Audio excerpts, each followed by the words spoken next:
So I'd like you to listen to this song that Kadar wrote today, but with a kind of different, with a different ear. Because the word unimpeded, and she's going to sing unimpeded ease, the word unimpeded means the ability to function freely without any impediment. Uh, in, uh, in this state, wisdom and illumination are equal, and one observes through illumination that the myriad phenomena are all empty, yet they're not empty. Thus one observes emptiness without being attached to emptiness, and observes existence without being attached to existence.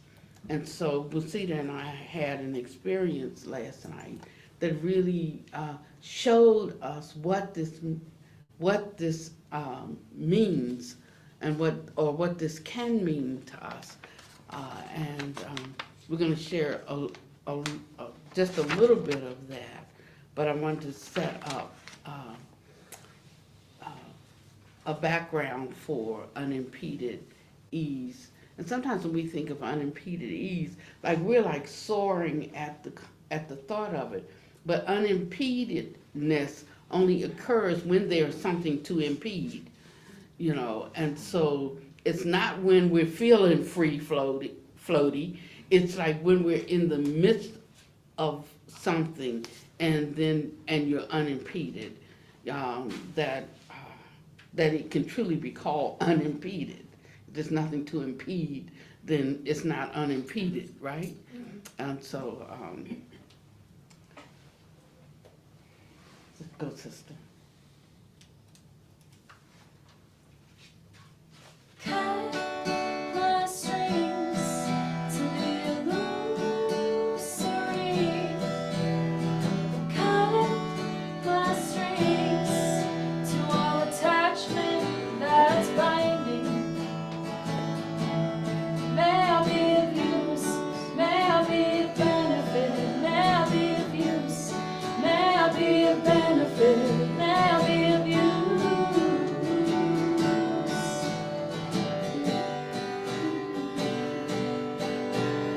Compassionate action has no limit, like the smoke dancing in the wind, not caught or bound by anything, moving freely in the stillness of peace. I wish our minds a state of unimpeded ease. I wish our minds a state of unimpeded ease.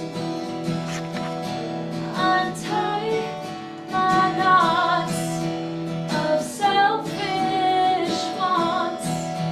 Untie my knots of hurtful thoughts.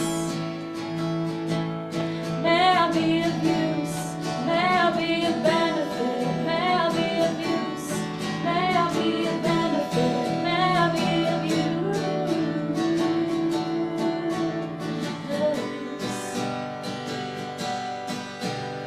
Compassionate action has no limit, like the smoke dancing in the winds,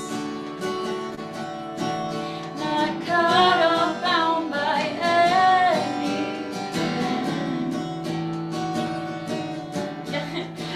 moving freely in the stillness of peace. I wish our minds a state of unimpeded ease. I wish our minds a state of unimpeded ease, like the smoke dancing in the wind, not caught or bound by anything.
Oh my.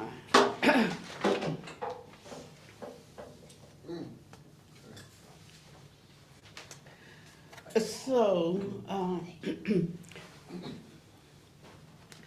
in just a few words, I want to set a backdrop for today's Dharma.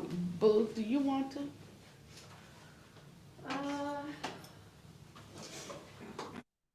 I can try, you can, Yeah, I'll yeah. start it and you can finish. Mhm.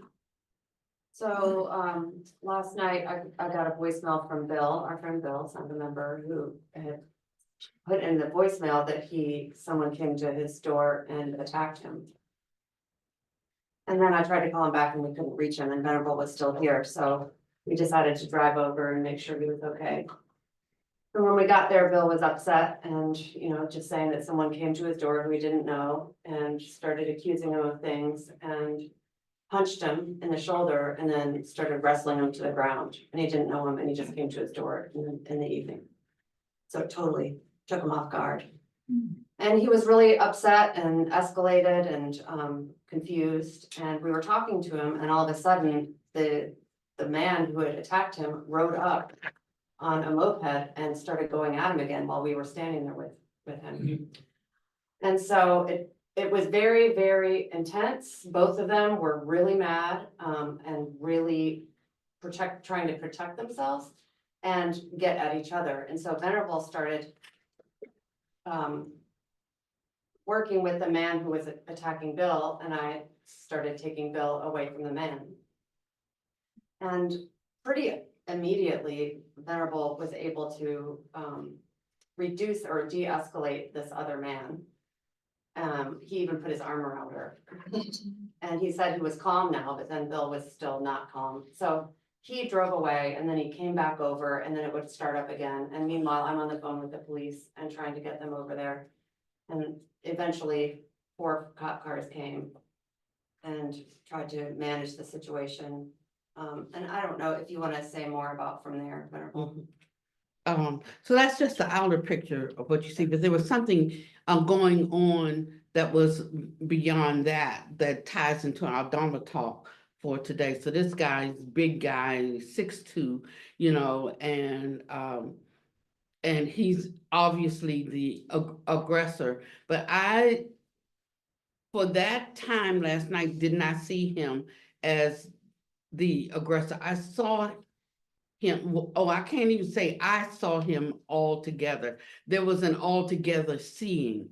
And so when I went up, to stop this man, the first thing I did was I put my hands on his chest. He allowed me to touch him, at a time that he was like in fight mode, and I'm holding him back. It was like we did chest bump because he's coming towards Bill and I'm jumping in between.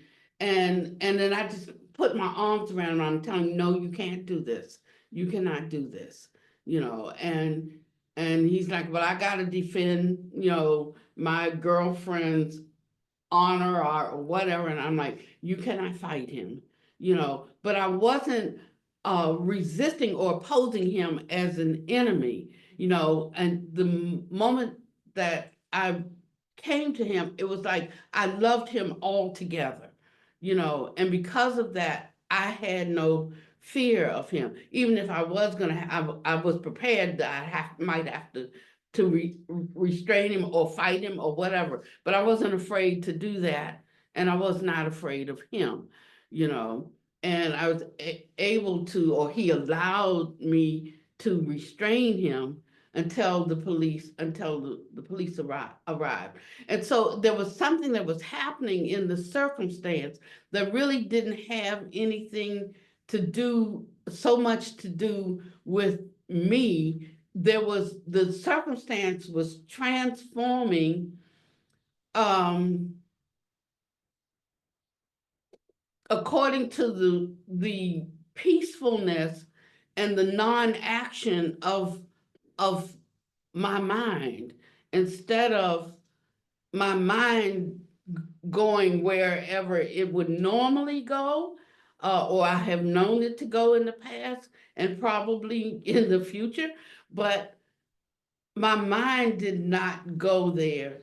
And where my mind was transformed the outer circumstance. You know, like I'm fairly explosive, and explosive would have been the perfect combination for a disaster last night. And I wasn't like, you got to be calm, Pannavati, because this is a situation. It wasn't any thought about that at all. There was just like the restraining capacity came forward, and that's without personage, you know. So it wasn't like I restrained. It was there was a restraint there according to the inclination of the mind, and the mind was in a total place of peace, non-fear, not, you know, I didn't care how big the man was. I mean, none of that really mattered. And so it was like non-person, um, non-personage, and in that non-person, in Pannavati not being in Pannavati mode, the circumstances shifted to the state that was arising. And so remember I talked about sometimes we read something and then we have an experience of it. Sometimes we have an experience and then we read something and we understand what that experience was. Well, this is a case of what we've been studying, and we hear something and we think we know what it is, but then later comes the experience and you absolutely know what it is and how that changes. And you can see that the non-personage is the inability to enter into non-personhood is our obstacle. You know, that when we're confronted with situations that are not optimal, or when we're confronted with situations that's really good, that would lead to attachment, right? And grasping and attachment craving. But when they're not optimal, if non-personhood was available, if we were resting in non-personhood, then the outcome would just line up with the state. But when we fall back upon our personhood, then we fall into the condition of whatever is happening, whatever false appearance has arisen. And so it helped me to better understand and allow that notion uh, to collapse more.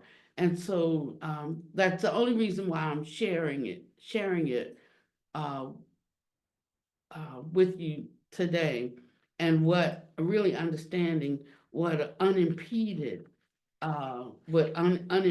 means, the ability to function freely without any impediment.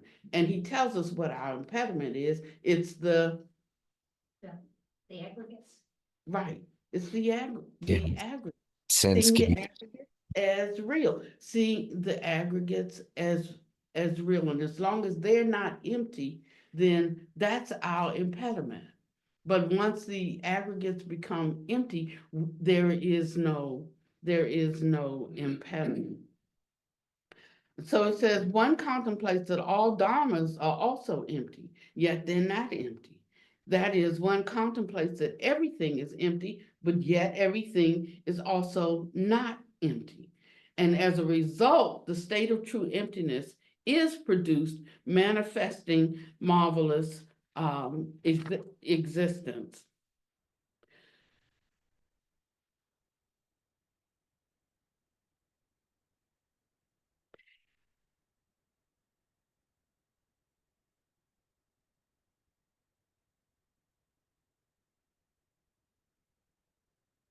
It says, I'm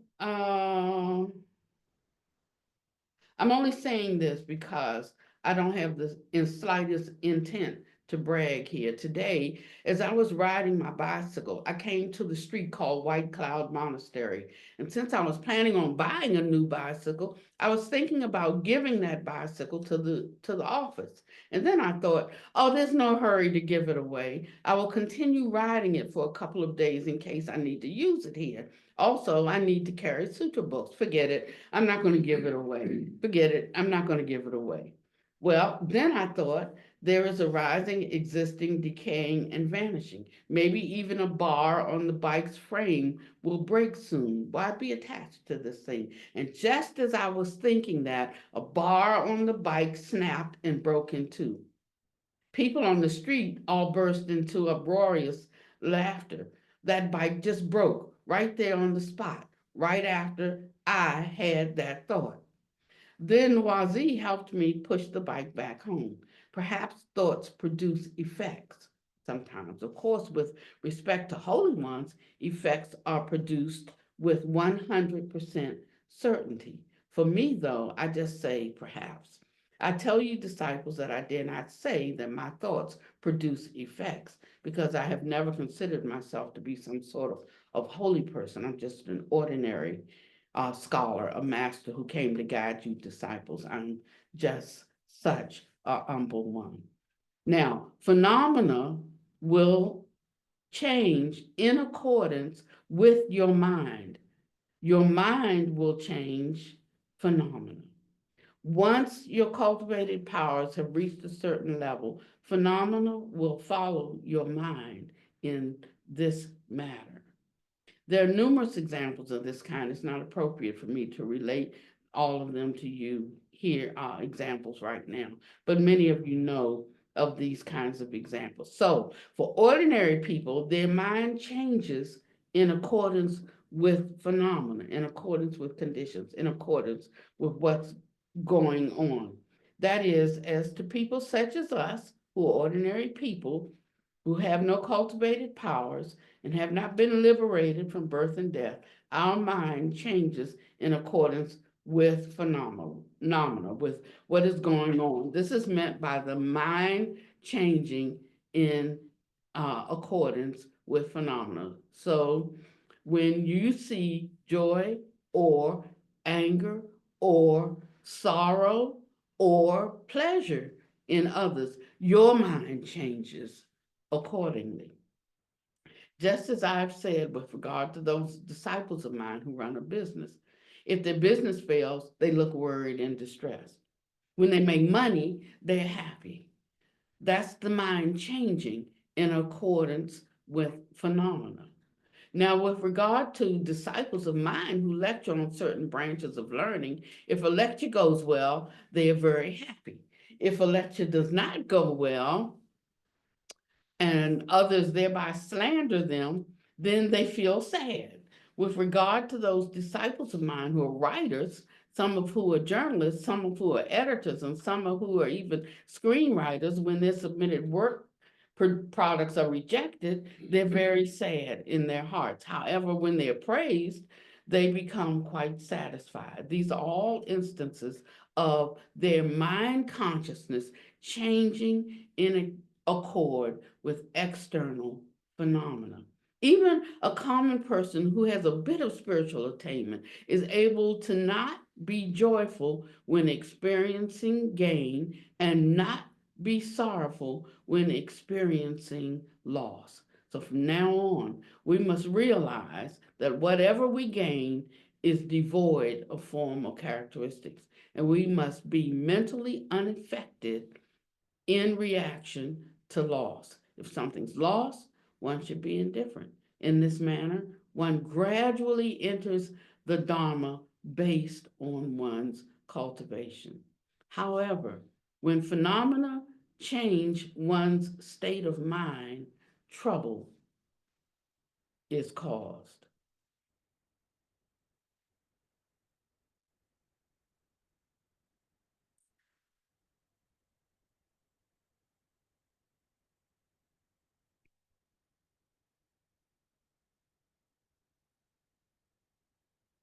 So when we talk about trouble being caused, it's caused not by what is happening, but it's caused by our response to what we see happening or what we experience is happening. And so the trouble is that we enter into that and we feed that, and that creates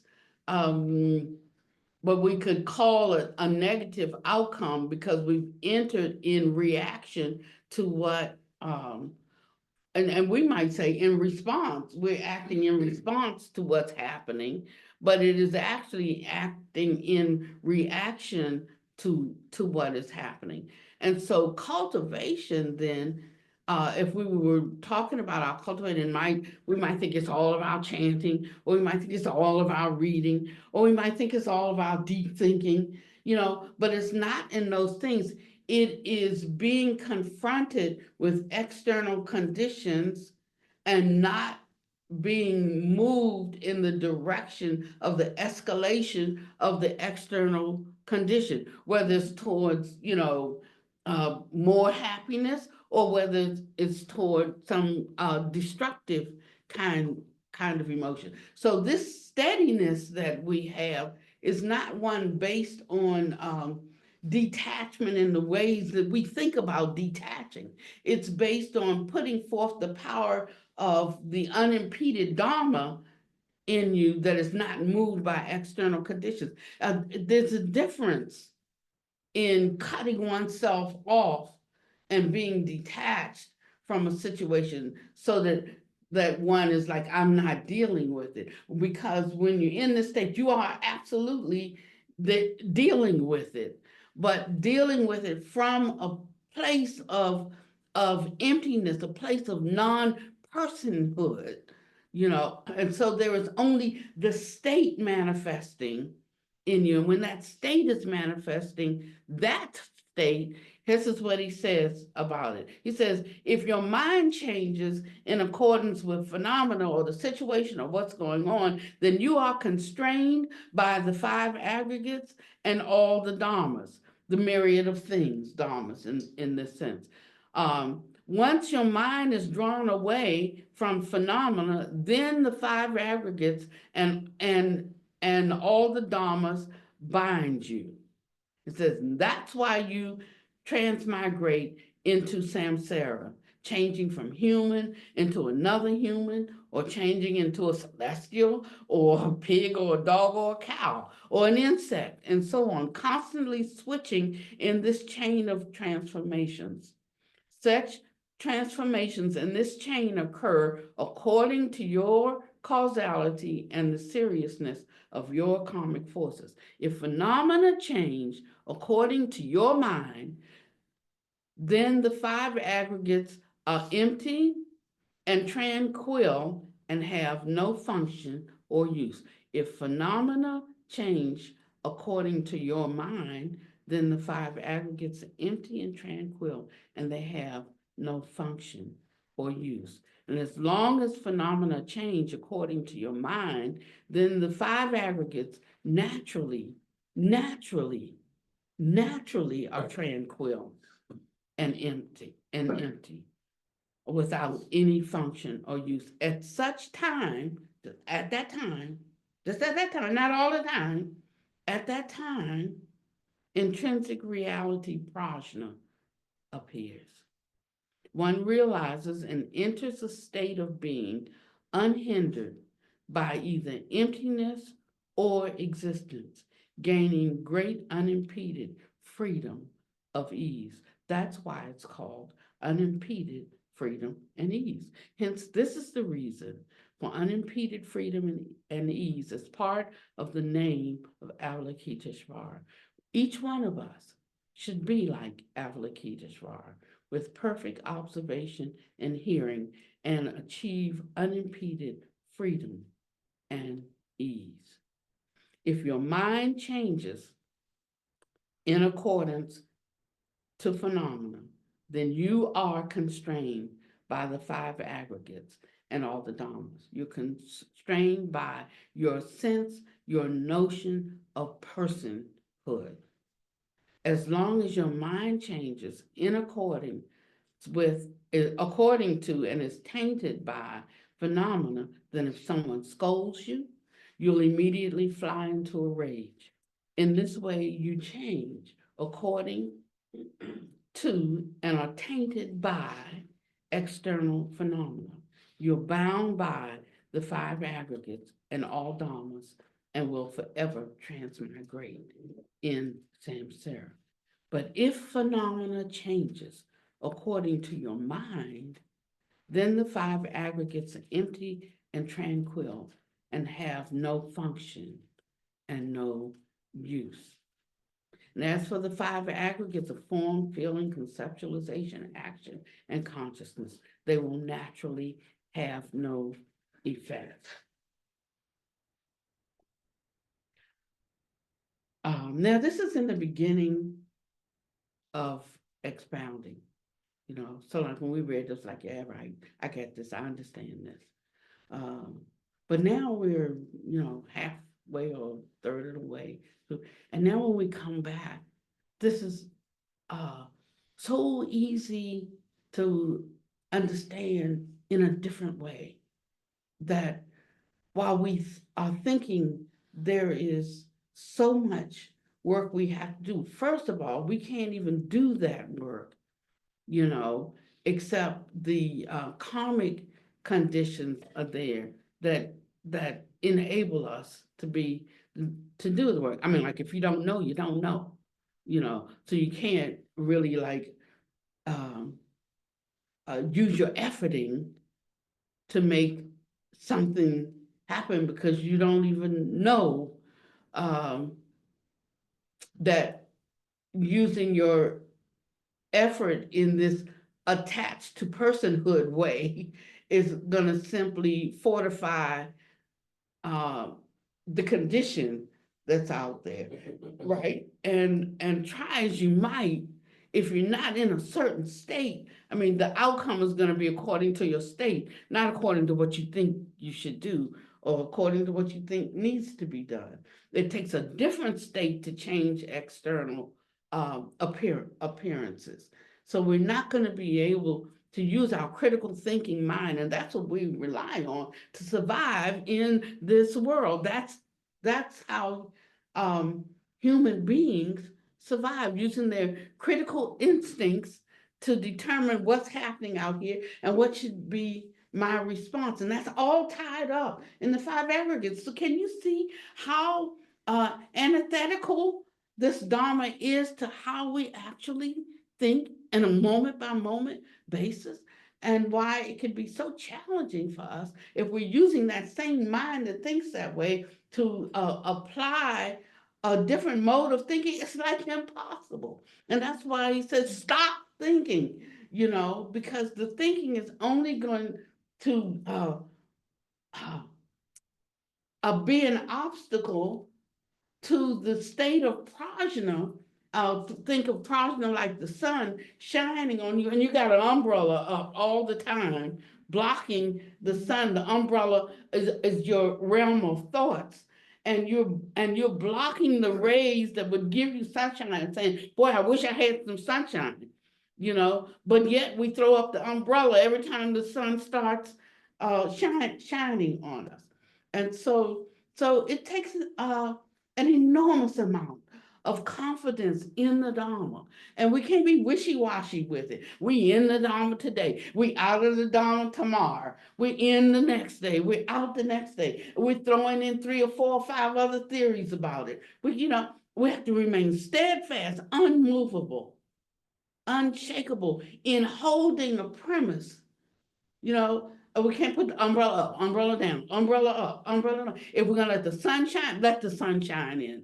If we, and this is where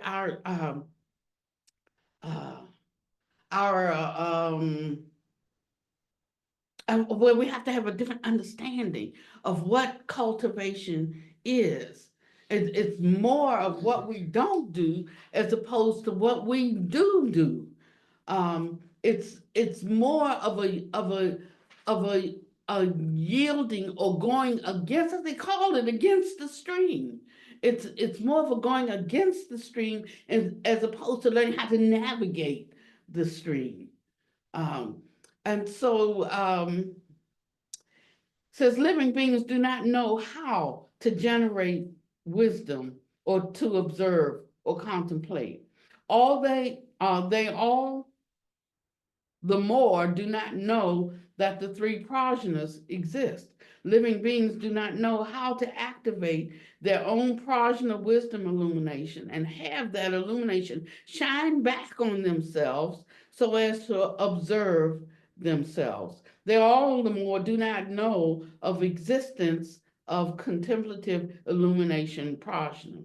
Therefore, they always use their eyes to observe everything through viewing. They use their ears to observe everything through hearing. They use their deluded minds to differentiate everything. Thus, they are lost in the phenomena and are changed by the myriad dharmas, or the things that they see. That is why they're slaves to the five aggregates, and why they live in greed, hatred, delusion, love, joy, anger, sorrow, and pleasure. Hence, they cannot obtain unimpeded freedom and ease.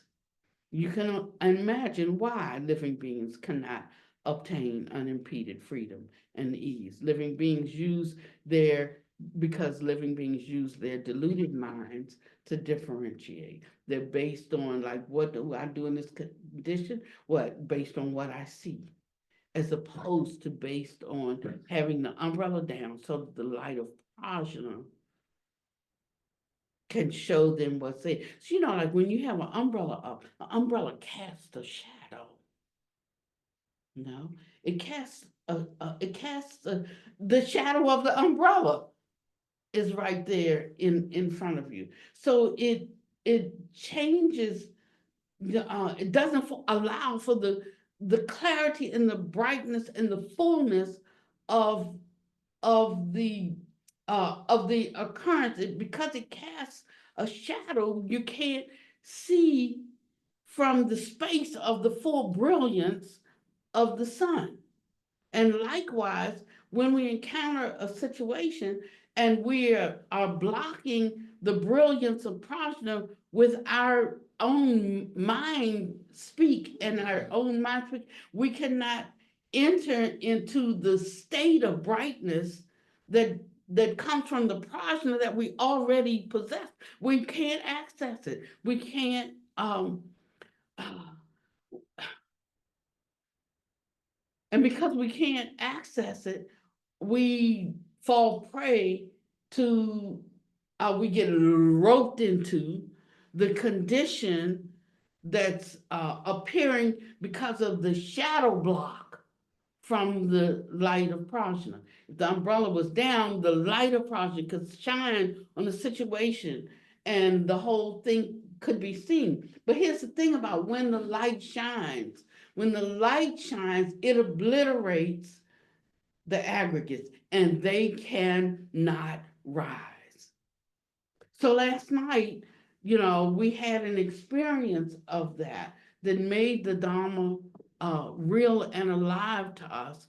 In combating this situation, the light of prajna, it says, uh, dwell on the dwell, you are the light itself.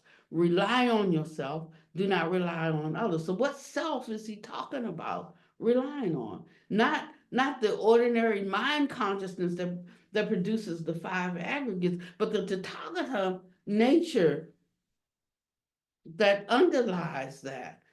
And he says, dwell, rely on yourself, do not rely on anyone other than yourself. Then he tells us, says, the Dharma is that light. Dwell on the Dharma. So that means that's the Dharma in you. So the Dharma in you bears witness to the Tathagata nature of you. And so this whole notion of personhood itself is a false convention. So you can begin to understand it a bit more. And if this Dharma is in you, at the moment when you might think that I have to figure out what to do. When you've been hearing, no, you don't. You know, you need to let the Dharma rise in that's in you rise in the moment, because it is the unveiling of your Tathagata nature, and it will know what to do in that moment. And there'll be no sense of personhood at that time, no sense of Busita, I have to take care of it. No sense of Pannavati, I have to take care of it. And there's just the spontaneous action that transforms the situation and brings it in line with that state, not that ordinary mind. Can I just say, the aggressor and his partner both hugged her in the end before we left. So I think that kind of speaks to what she hears. I mean, it fully pacified the situation and they were able to calm down completely.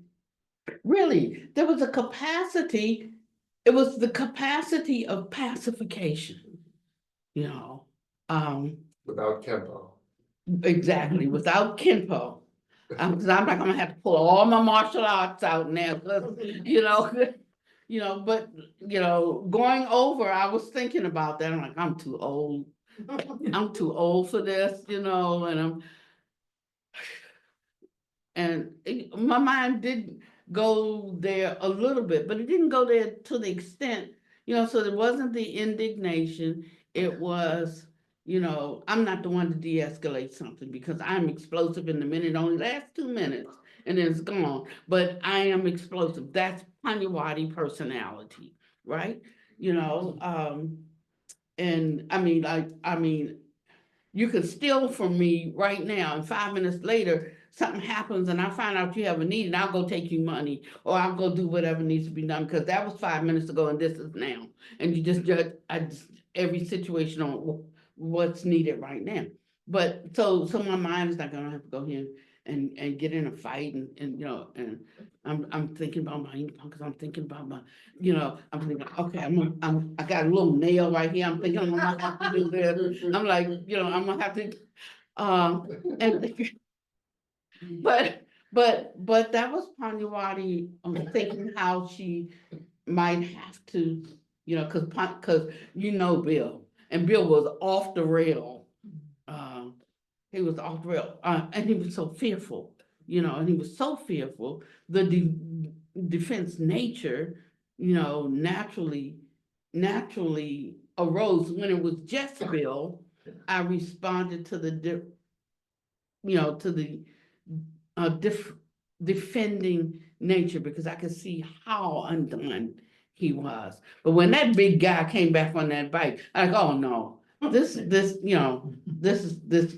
can't happen, But when I turned to go towards him, whatever I might have manufactured in my mind about who this person was and what they could do or what they had done, because he'd already struck him and rattled him down, threw him down on the ground, but all of that went out the picture. And when I looked at that man, it was just that man, without any Pannavati confronting him or Pannavati being confronted by him. There was just the man, and me and the man were on the same frequency. If I turned to Bill, me and Bill were on the same frequency. When I turned to the man, me and the man on the same frequency. So there was no aggregates of personhood there, but that's the power of the Dharma, when we make ourselves available to it, when we put down the umbrella. Now, just so that there's no misunderstanding, today Buddha dog triggered me, So last night, the 6'2" guy didn't trigger me. There was emptiness manifesting. This morning, as sweet as Buddha dog is, but he's hyper, and Buddha dog triggered me. I had to take a nitro, and so So, I'm in this flip-flop place right now. I'm just telling you. So don't think, oh, like she's having the Buddha master said in here, if you hear a Buddha talking to you, just know that's your own mind, okay? So I just don't want you to have any illusions about anything in case you have an experience like this. I'm like he says, it was nothing. But when you have them, you know that in the moment it was not nothing. It was a bit of insight coming through that bears witness to. I mean, who in here can defend the Dharma? There's nobody who can use words to defend the Dharma. The Dharma doesn't need any defense. Actually, if you have an experience of it is its own thing, and so you don't even need ain't no point trying to defend it because you can't. But it has the capacity to show itself, and then you understand better what form is none other than emptiness, but emptiness is none other than form. You understand there can be a state where there is the absence of personhood, you know. Uh, Even if you only touch it one time in your life, it leaves an indelible mark on your heart. There's no way to unsee it. There's no way to unknow it. There's no way to unexperience it, And so, and that can be just on like an elementary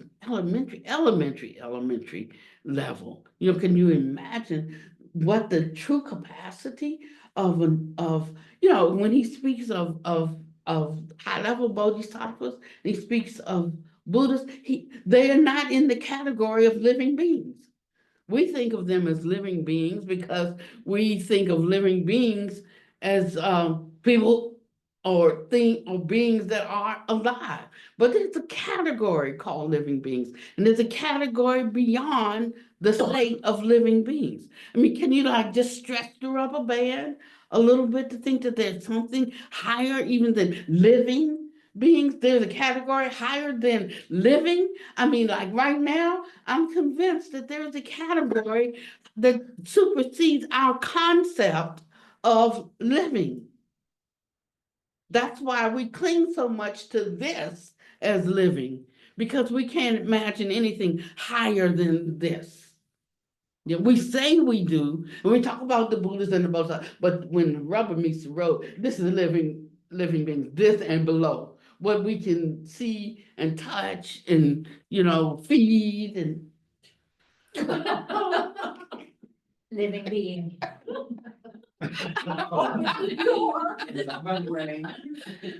yeah, when your cat can open the door.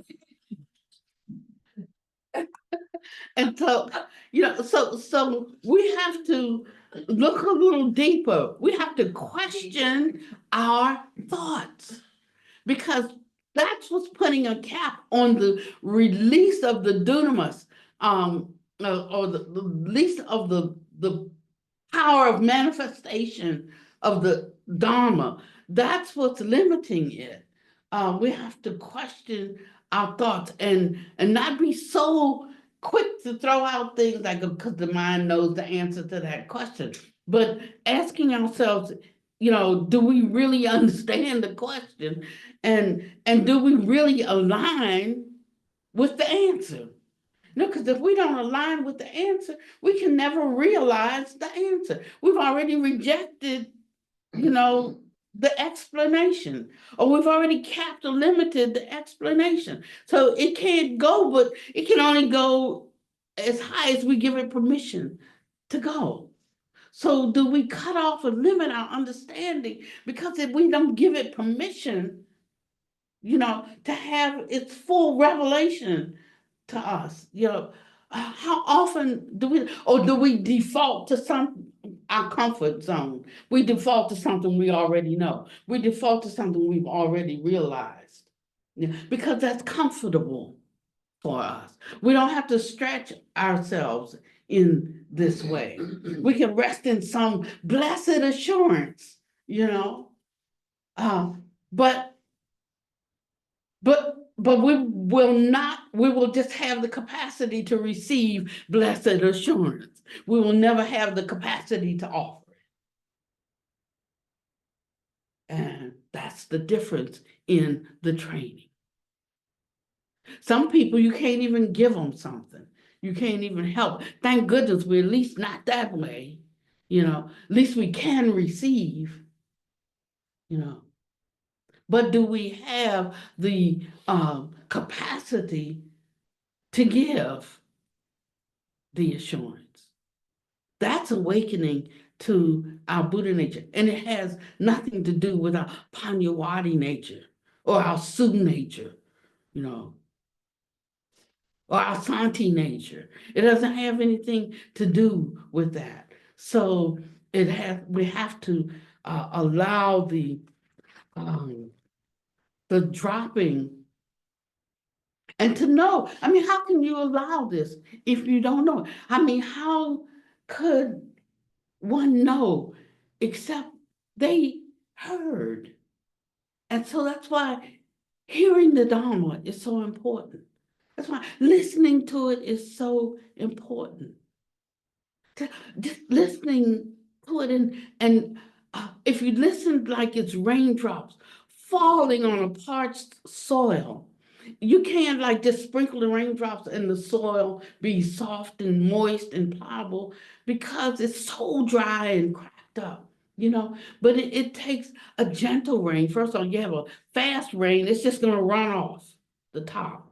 But it takes a gentle rain. It takes an incremental rain. It takes a continuous rain, But when it falls like that, gradually it soaks into that parched soil, and the soil then becomes moist and pliable and moldable and can be constructed into something.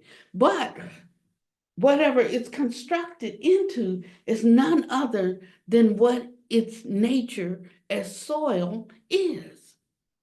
So when this reconstruction or this construction occurs, it's none other than our Buddha nature manifesting. It's not another nature we're trading out. I'm trading out my human nature for a Buddha nature. It's not. I'm trading off my human delusion to actually realize my Buddha nature.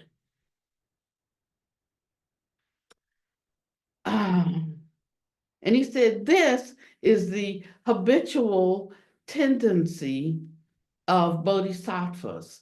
They regard marvelous existence as true emptiness. So it's not like something's empty or something's here, but whatever is here is at its base empty.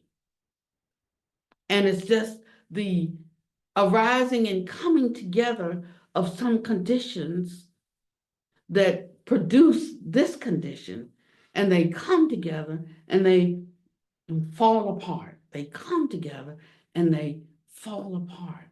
And so emptiness lies at the base of everything, and emptiness is not nothingness.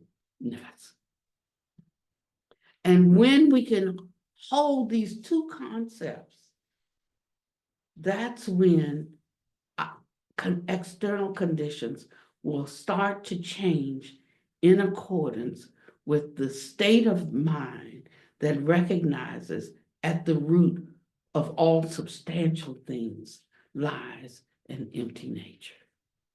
You might have to listen to this talk again and again. Wow.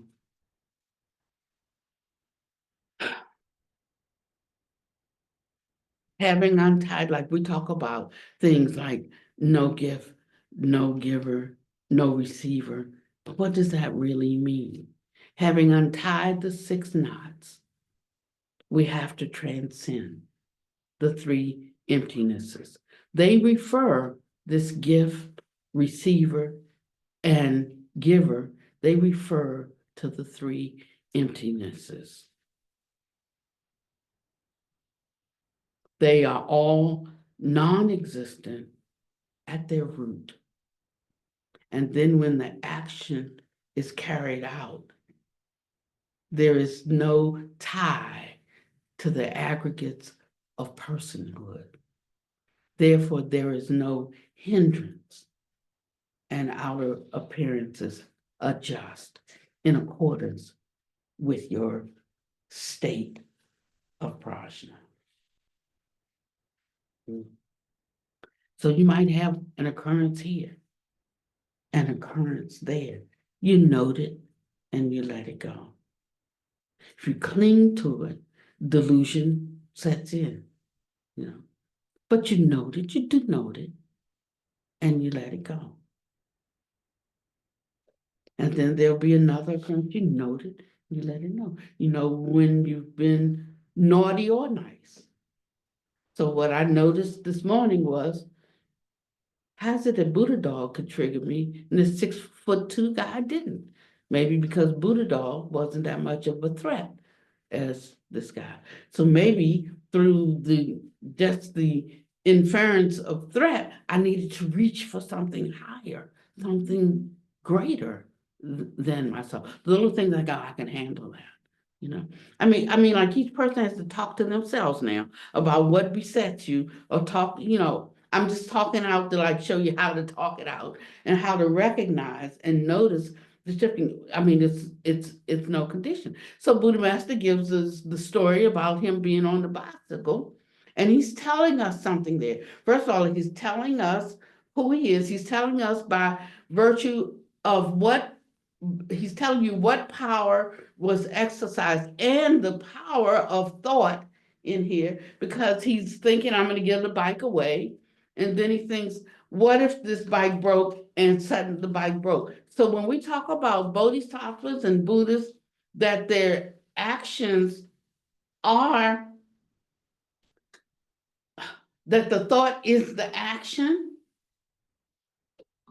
we can see something in this. So we have to be careful of how we think.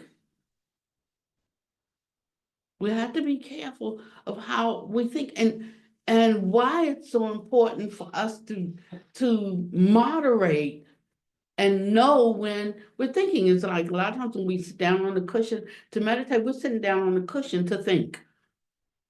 You know, not to meditate. As a matter of fact, you can't enter meditation until you cut off, you know, until you cut off that ordinary thinking, you know.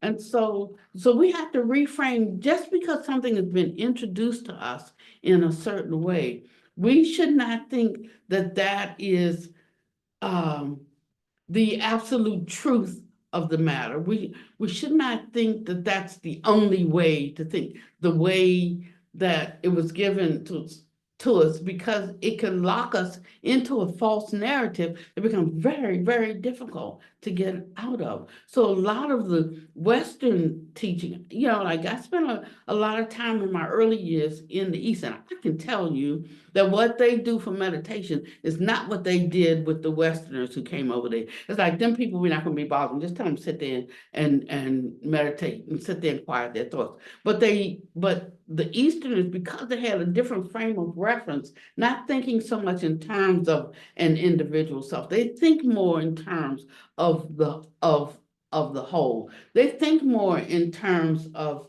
they have a different sense of gratitude and of the universe and of our place in it and of causes and conditions. It's almost like homegrown. It's, you know, it's in them, where what's put into us from all our signs and signals is about a rugged individualism and, you know, the code of honor for the clan and our group. And, you know, so we have a lot of that innocence. So it's hard for us to deal with anything that's not the way we want it. We're willing to fight for our freedom and for our right and for, you know, but they have a different understanding of causality, cause and condition. We're trying to like patch some of that on, give me a little cause and condition. I'll take a little dollop of karma. I'll take a little, you know, and we're trying to patch a little bit of that, but we're keeping our core structure there.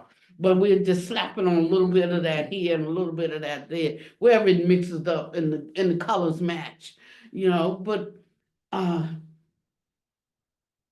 if we want to get beyond the ordinary mind, this is the kind of consecration. I was going to say dedication, but this is kind of consecration that it takes.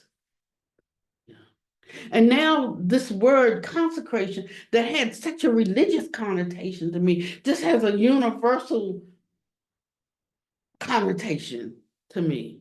It doesn't have this kind of separate and apart from the world thing. It has the full use in the world thing kind of meaning to me now, So much so that I'm having difficulty now because now I'm reinterpreting the words from a different structure, a different container, or maybe without walls, And so what was religious to me now is no longer religious, or what was spiritual even to me, no longer spiritual. It is like how the universe functions, and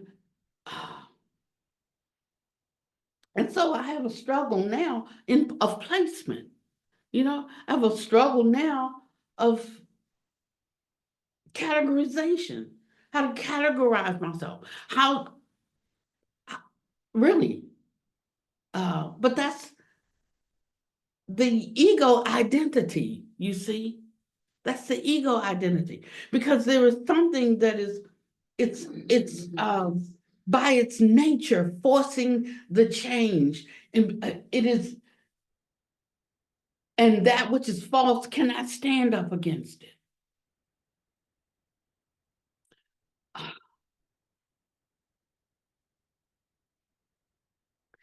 In a state of accomplishment, of non-attachment to personhood, marvelous power and unimpeded freedom and ease saves living beings from suffering. So I could see last night that I was saved from suffering. That when I embraced that big man and said, "You cannot fight," that he was being saved from suffering. And there would have been nothing greater that Pannavati could have done than that. Therefore, there was no need for her to be present.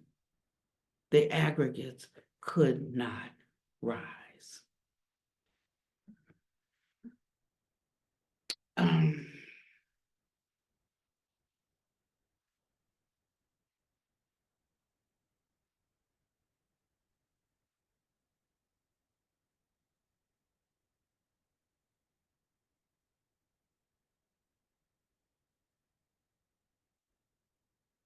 I think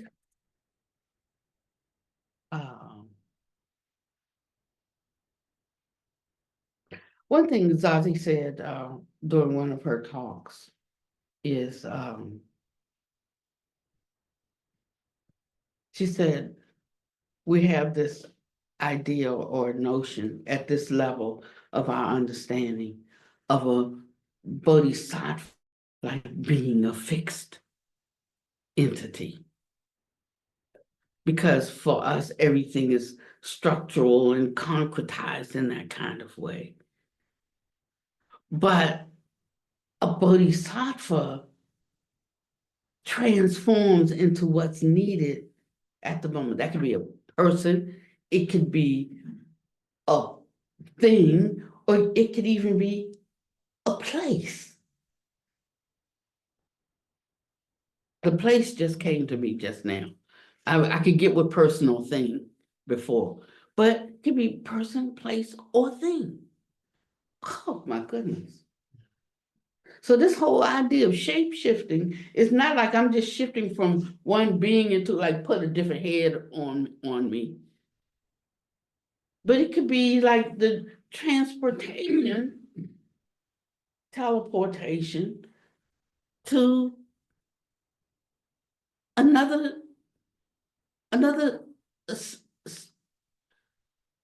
oh, I can't go there today because like it's just coming up for me. I just in this moment, something is expanding. So we have to drop our fixed notions about what anything is. If we want to find out what we don't know about yet, then we can't limit, the container's got to fit within this, you know.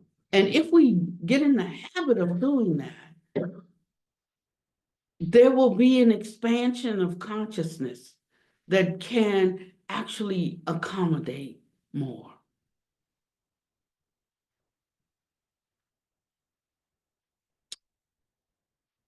So when we talk about mnemonics appearing, anyway, what Zazie said was, she said, at any given time, for that space of time, for the actions that are occurring, one is a bodhisattva. If you do bodhisattva work, if bodhisattva work is done, then in that moment, that one is a bodhisattva. So I can't go, I'm a bodhisattva, I'm a bodhisattva. No, it is only the action. That's what I'm saying to you. It is not the personhood. The person becomes a bodhisattva. If you can get this, it is only the action.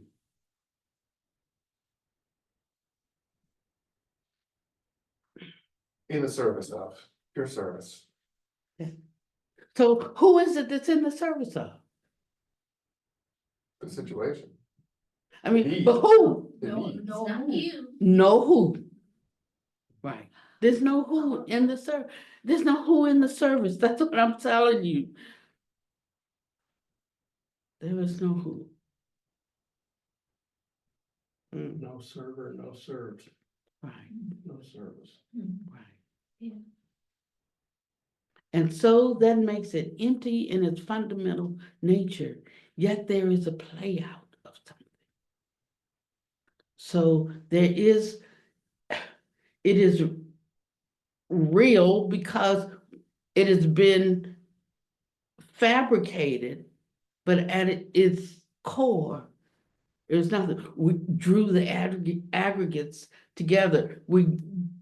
The components together by virtue of the state of consciousness, and the aggregates of personhood are down here in this low level, and once we rise above it, then they can't act. And so doesn't it give you a lot of confidence of what is what the capacity is for attainment? And then at the end of attainment, there is what? Was it no attainment? Nothing to attain. But before there's nothing to attain, there is something to attain. It's just that the mind can't imagine nothing to attain, so they can't get to the emptiness of personhood. But when they learn bit by bit how to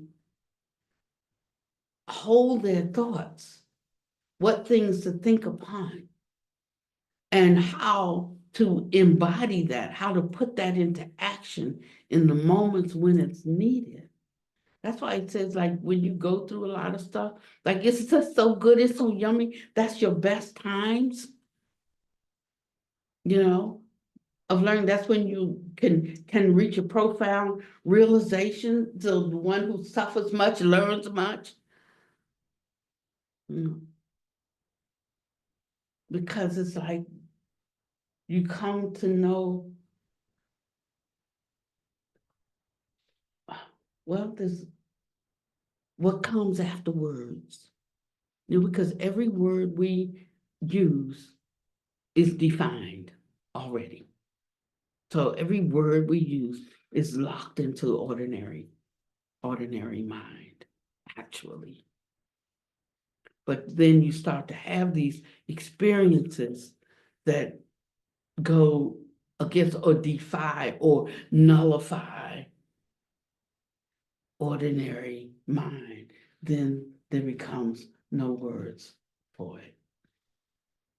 And I think that that's all I want to say today. If anybody has any comments or anything they want to share, please feel free to do so.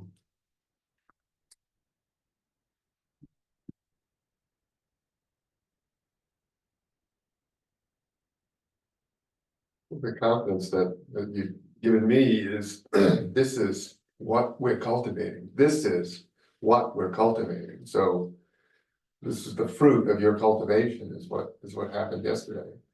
And it just happened. You didn't have to conjure it. It just happened. It's the fruit of your cultivation.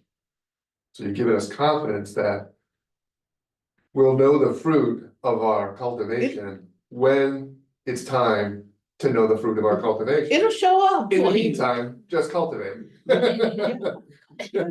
Yeah, exactly. I mean, like it'll show up, you know.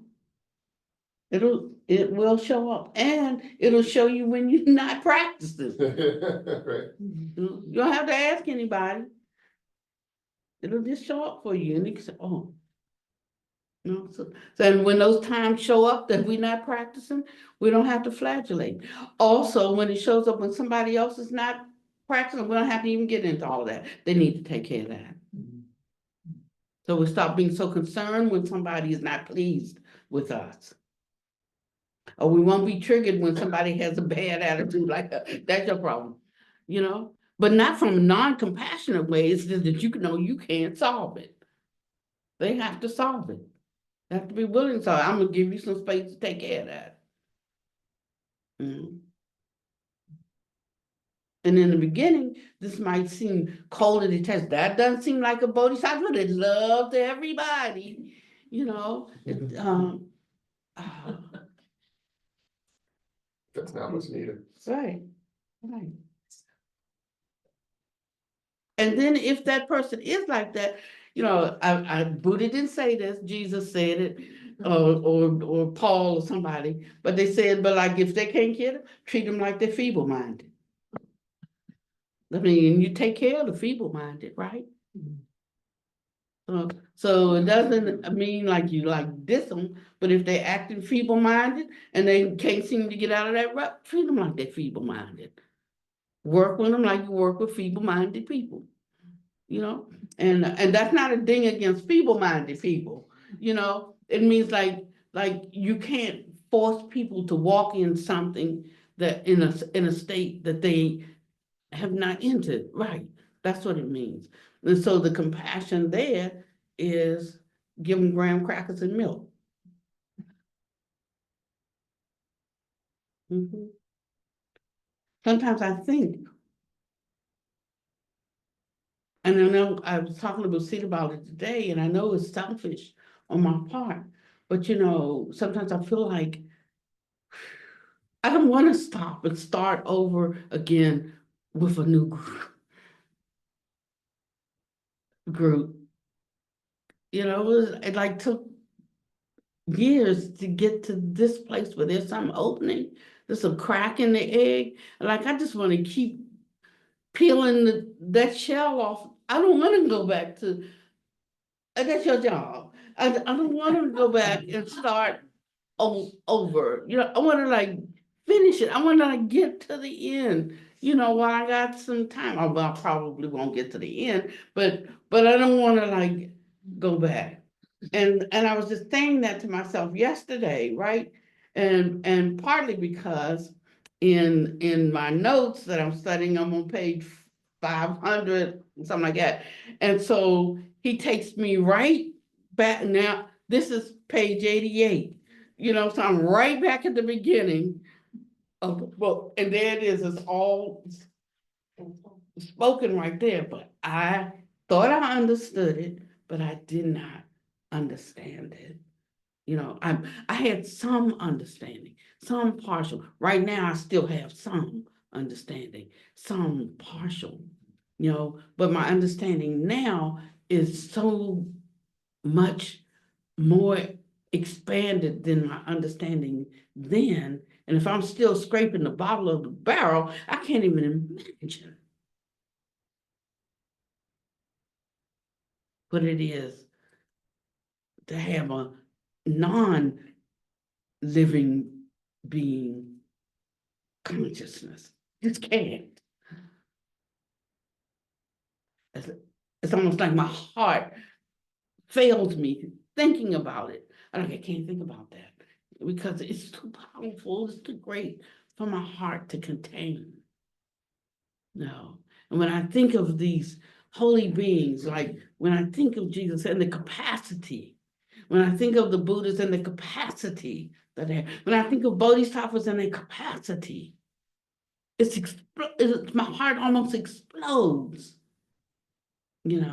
because I can't grasp the enormity of it. It's like it's almost in bursts, just trying to understand it. So I gotta just stay here with the graham crackers and milk. Yeah. I forgot about graham crackers and milk. I used to have that every night. Mhm. Did they make gluten-free graham crackers? Probably. Yes. What you did for me was to stop thinking of them as beings. Because they're more, no word, essence. That, Essences or powers or something, but Yeah. I still, this being, that being, visualizing all those statues, Mhm. this is really helpful. That state is not a body, just because you see a monk here that's a bodhisattva. Mhm. And depending on what country, it's a Thai statue or a Tibetan, like I ain't seen a black image yet, a black American image. I haven't, everybody got to look like somebody. If it's in China, it's Chinese. It's a Chinese one. If it's in Thailand, it's a Thai figure. If it's in Tibet, it's a Tibetan figure. It's it's Jesus like isn't Jewish, right. when you look at the picture. Right. Yeah, he did. Caucasian. Exactly. So it's not about these things. Like we're gonna close with what's your husband's name? We're gonna close with Richard's own Vajrasattva home in a minute. But when last night when we were doing the Vajrasattva, something shifted for me when earlier I heard Richard's song playing, his chant on Vajrasattva home, and it completely changed my sense of it. Took it from a ritual practice to something more expansive than it just took it to a different place where it was like when whoever mentioned the word essence here, that the essence of it filled the space, and it took it from being a concrete being, and it became, like if we talk about frequency, we talk about vibration, that's still all within the material, you know, realm. So it's something more than frequency, vibration, electricity, it's something more than that. And I think if we go too far down that road, we concretize around a unconcrete kind of theory that just puts us in, we just jumped out of that box and jumped into another box, so we have to be careful in our expansion to jump out into space and not jump from one box to another box, yeah, and that of course is also the limitation of words, and that's why it says maybe like we don't talk so much because the words will just it just causes what's true about it to devolve into, yeah, that's it. We just then become attached to the new jargon, and it can be closer, sometimes uproot the old, but then we get attached to the new. Um, Yeah, so if we are finished, then we'll just close out on homage to Barbara South.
So that one took me from the sense, somebody said it today, Vajrasattva, the one who makes the vow to forgive our transgressions and, and offer forgiveness. And that became more like, rather than a bodhisattva of that, it became like a state of that.